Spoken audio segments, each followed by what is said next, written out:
we're going to look at working the 2017 budget.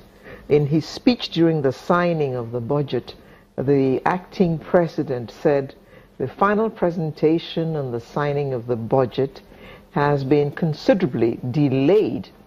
This was largely due to disagreements we had about the changes introduced to our 2017 budget proposals by the National Assembly. Well, in spite of that, we are happy that the bill has sailed through and the acting president has actually signed it. So we do have a budget.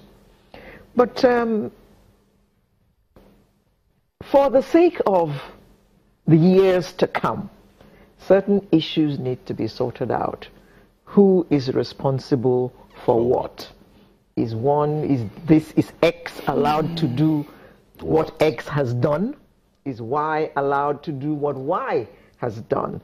Those are the things we're going to be looking at, because the acting president also went on to say that some additions and subtractions might make certain aspects of the budget difficult to implement, and in some cases near impossible.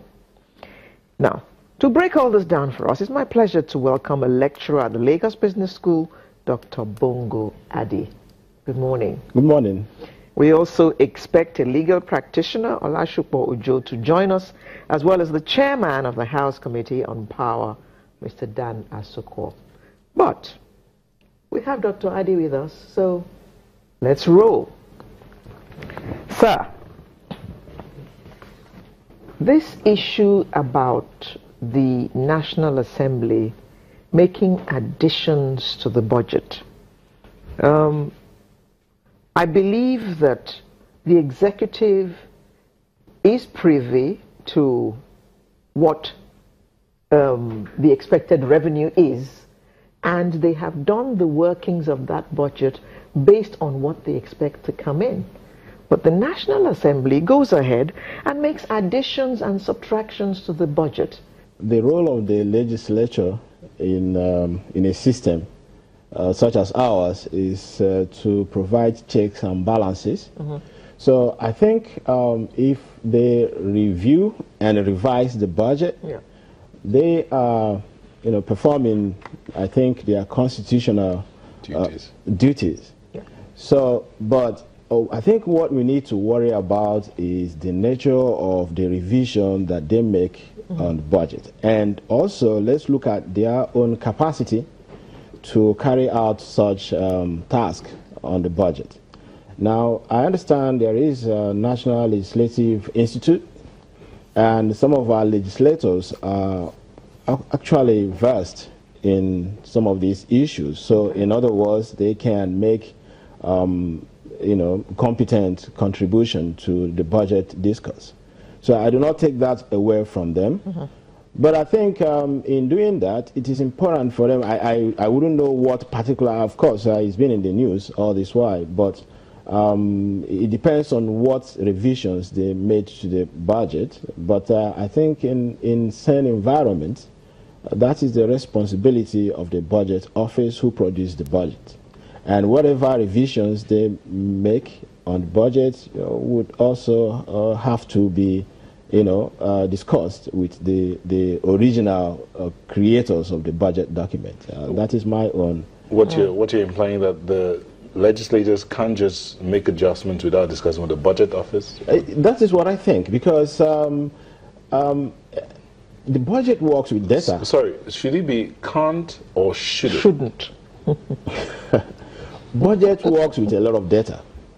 Okay, so like you mentioned, they have estimates on revenue, and based on the revenue estimates, they design what the revenue is going to be spent on. So, if there is going to be any adjustment, let's say maybe the expenditure is going to be escalated. Now, if it's escalated beyond the revenue projections, then that's a problem. So, my question is, does the legislature have the data? Okay, they know what the revenue is. So I suppose that they wouldn't ordinarily they scale up the expenditure profile without taking note of what the revenue is. Been joined during the break by Olashukbo Ojo, a legal practitioner. Thank you for joining us. Good morning. A real quick one. So what's your take on the budget and the legislature and their works? Well, I think it is all a constitutional matter. Maybe from the legal perspective, ordinarily the business of government entails the spending of money. Not only spending, you first gather the money before you spend.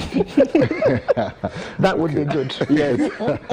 So how you gather the money and so on, the constitution is not so clear about how you gather the money. Just say every revenue due to the federal government should go into the federation account. The details are to be worked out outside the constitution. The same thing, the legislature, the constitution provides that they have to make laws. And usually there are three functions: legislation, representation, and oversight of government activities. Oversight of who now? Oversight of the other two arms of government. But who does oversight on the legislature? There is no provision for that. And in legislation, the Constitution has made provision on how a bill can be introduced to the House, those who can do it, the procedure for enacting it into law, and how up to the point where the president will sign it. All those are provided for. But when it comes to oversight function, there's no provision as to how this oversight function should be done. So, unlike legislation, which is enumerated. Okay, so the Constitution is quiet on that part. It's quiet, and it is very, it's a big omission. Before we bring in the legislator who is in Abuja, are you saying that did the Constitution say how the lawmakers should go about allocating the funds according to the Federation? No, it is a very fluid provision of lawmaking that the executive arm can propose a bill based on data they have, according to that. Yes, they can propose a bill to the legislature of estimates of government expenditure and even revenue, for the legislature now to make it pass through the legislative process, so that it comes out as an act of the they call it appropriation. Now, the provision is not so detailed as to what are the roles of the legislature. So they are also hiding under that wide provision that they have the power to make making laws. Even if the executive presents a bill, like every other executive bill, they have the right to look into it, to review it, to adjust it, to amend it, to include what is not yet there, or to remove what is already there, and so on. And that therefore it is a power exclusive to them. So what they receive from the executive is just a proposal, a bill, and that bill is now subject to their own internal process, and whatever they come up with, the executive should just implement it as it is. But the vice president, the acting president, was not very happy with some of the changes which were made, and he said that some of them affected some priority programs, and would make some part of that bill difficult to implement. Yes, that is true. Because from the executive perspective, you look at the needs of the people, you look at your own powers under the law, and then you look at the revenue available to do this. The legislature, they don't have access to all this information. So in purporting to now exercise their legislative powers over bills, then they don't have adequate information. What they try to do is to conduct hearings. That is, they invite government agencies and parastatals to come and defend the proposals they have made, which they always do. They bring facts and figures to back up what they have proposed, the way they have proposed it, and why they want the legislature just to let it go the way it is. But and the legislature has opportunity to ask questions. The problem they ask until they are satisfied that yes, you have defended what you have proposed. But now, after agreeing After the executive arms have done their work, they have left. Now this thing is now taken to the backyard. And then some other clinical operation or legislative operation now goes on.